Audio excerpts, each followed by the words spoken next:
বড়ো ছাত্ৰ সন্থা আৰু প্ৰাইমেৰী কমিটি বড়ো সাহিত্য সভাৰ অধিৱেশন দুদিনীয়া কাৰ্যসূচীৰে চলিছে। আজি অন্তিমটো দিন তথা মুকলি সভা আৰু ইয়াত মোক আমন্ত্ৰণ জনাইছে। মই তেখেতসকলক বা সমগ্ৰ ৰাইজক মই ধন্যবাদ জ্ঞাপন কৰিছোঁ। জাতিটো আগুৱাই নিয়াৰ বাবে নিখিল বড়ো ছাত্ৰ সন্থাই হওক, বড়ো সাহিত্য সভাই হওক, বড়ো জাতিৰ যিখিনি আৰ্থ সামাজিক শিক্ষা ভাষা কলা সংস্কৃতি যিখিনি কৰণীয় কাম কাজ আছে বা সমস্যাবিলাক আছে, আমি সদায় সুচাৰুৰূপে সমাধানৰ স্বাৰ্থত আমি কাম কৰি আছোঁ। আৰু বিশ্বৰ দৰবাৰত বডোফা উপেন্দ্ৰনাথ ব্ৰহ্মৰ যি এটা তেওঁ আদৰ্শ আছিল, সেই আদৰ্শটো আগ ধৰি পেলাই নিখিল বড়ো ছাত্ৰ সন্থাই সদায় আমি কাম কৰি গৈ আছোঁ। আৰু জাতিটো আগুৱাই নিয়াৰ ক্ষেত্ৰত আপোচহীনভাৱে যিকোনো ক্ষেত্ৰত আমি কাম কৰি যাম। আমাৰ এইটো এটা দৃঢ় সংকল্প। আৰু চুবুনখাটাত যথেষ্ট সমস্যা আছে। ইয়াত এসপ্তাহ ধৰি মানুহে পানী আনিবলৈ পাহাৰত যাব লগা হয়, বিভিন্ন ঠাইত যাব লগা হয়। জল জীৱন আঁচনি ইয়াত এতিয়ালৈকে যদিও সমগ্ৰ ভাৰতত বা অসমত চলি আছে, জল জীৱন মিছন চুবুনখাটাত এতিয়াও মানে পাবলৈ সক্ষম হোৱা নাই। ইয়াত সমস্যা আছে। মই BTR কাউন্সিল আৰু অসম চৰকাৰক PHC ডিপাৰ্টমেণ্টক মই আহ্বান জনাইছোঁ। ৰাস্তাৰ সমস্যা আছে। আমাৰ এই অধিৱেশনৰ পিছপিনেদি যোনটো নদী আছে, এই নদীত ৰাস্তা নাই, যাৰ কাৰণে কলেজীয়া ছাত্ৰ ছাত্ৰী তেওঁলোকে মুছলপুৰলৈকে যাবৰ কাৰণে বহুতো অসুবিধা হয়। আৰু ৰাইজৰ যিখিনি দৰিদ্ৰ দুখীয়া ৰাইজ, তেওঁলোকে এতিয়াও মানে সেই পৰ্যায়লৈকে গৈ পোৱা নাই, যাৰ বাবে তেওঁলোকৰ জীৱন সংগ্ৰামৰ লগত যুঁজিব লগা হৈছে। তো সকলো দিশ চাই পেলাই সেই অঞ্চলখন আগুৱাই নিয়াৰ বাবে ৰাজ্য চৰকাৰ আৰু কাউন্সিল চৰকাৰে কাম কৰিব লাগিব। আৰু জাতিৰ ক্ষেত্ৰত জাতীয়তাবাদী ধ্যান ধাৰণা চিন্তাৰে যিখিনি আমি কাম কৰিব লাগে, সকলো জাতি জনগোষ্ঠী একত্ৰিত হৈ পেলাই যিখিনি আমি আগুৱাই নিব লাগে, সেই ক্ষেত্ৰত নিখিল বড়ো ছাত্ৰ সন্থা সদায় আমি কাম কৰি যাম। অসম গুণ উৎসৱ পাতিছে, মূল্যাংকন কৰিছে আৰু গুণ উৎসৱৰ যোগেদি তাত একাডেমিক ব্যৱস্থা আৰু ইয়াত আন্তঃগাঁথনি কি আছে তেওঁলোকে মূল্যাংকন কৰিছে।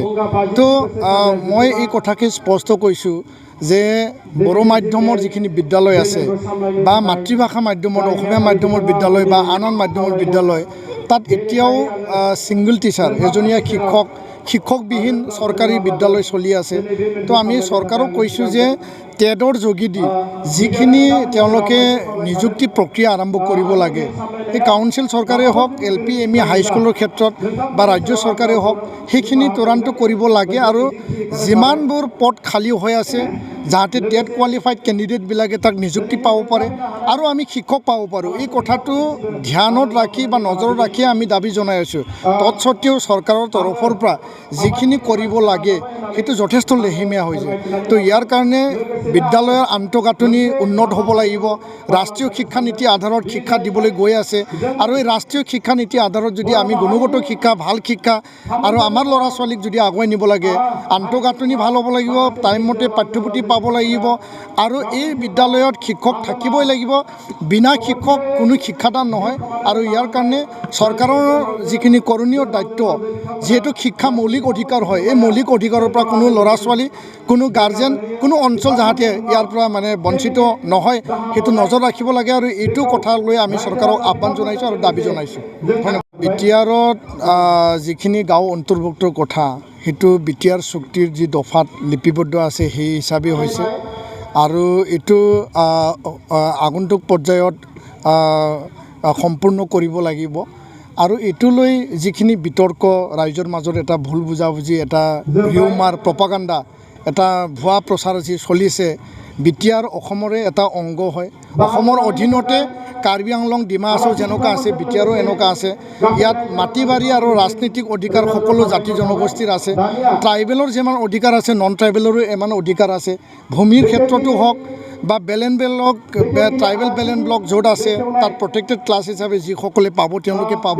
তো এইটো লৈ পেলাই ইমান মানে হৈ কৰিবলগীয়া বা ভুল বুজাবুজি বা এনেকুৱা অপপ্ৰচাৰ চলাবলগীয়া কোনো কথা নাই বুলি মই স্পষ্ট কৰি দিব বিচাৰিছোঁ।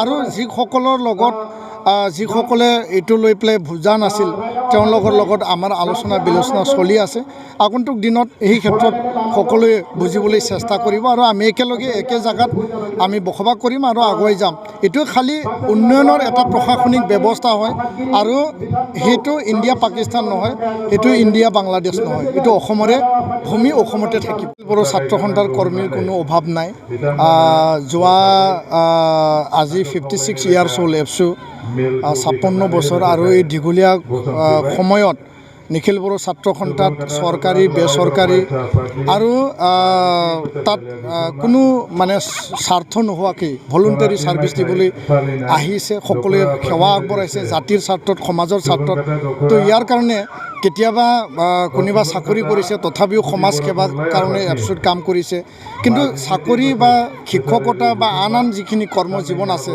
তাতো তেওঁ একো মানে ক্ষতি নকৰাকৈ বা কোনো তাত বাধা নোহোৱাকৈ তেওঁ কৰি আছে তো আমি বিচাৰোঁ যে সকলোৰে সহায় আমাক লাগে সকলোৱে কাম কৰক আৰু এইটো জাতি আৰু সমাজ সেৱাৰে এটা কাম সেই হিচাপে আমি বিশ্বাসী ধন্যবাদ 39 बोसोरनिफ्रायनो देहायारि जोथोननि बिथिङाव बुहुमनि बयजोंबो फोथायजानाय लोगोसे साबसिन आरो रावजोंबो रुजुजायै गोरोन्थि गैयै फिथाइनि रादाय होग्रा एप'ल' डायग्नोस्टिक्सआ नोंथांमोननि साखाथियाव सौफैबाय बे एप'ल' डायग्नोस्टिक सेन्टाराव थैजों सोमोन्दो थानाय गासिबो बेराम कोविड-19 बेराम खि हासुदै आरो गुबुन गुबुन बेरामनि आनजाद खालामनाय जायो नोंथांमोनहाबो आनजाद खालामजाफैनो हागोन थङा जाबाय क'क्राझार टाउननि मालदां बाजारनि साखाथियाव थानाय रिलायन्स पेट्रल पाम्पनि उल्थाथिं